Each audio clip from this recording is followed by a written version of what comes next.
ગઈકાલે રાત્રે ઉત્તરાયણ પોલીસ સ્ટેશનમાં વેલેદા વિસ્તાર આવેલો છે. એમાં એક હત્યાનો બનાવ બનેલો છે. એમાં બીજા 3 લોકોને પણ ઈજા થયેલી છે.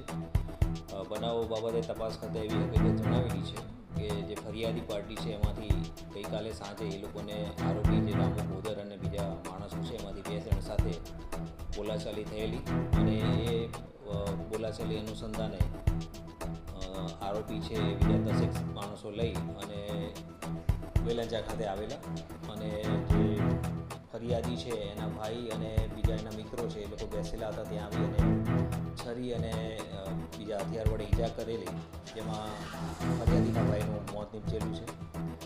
બનાવ અનુસંધાને 10 જેટલા માણસો છે આઈડેન્ટિફાઈ કરવામાં આવેલા છે અને એમને પુરાના કામે ધરપકડ કરવામાં આવેલી છે અને આગળની તપાસની કામગીરી ચાલુમાં છે.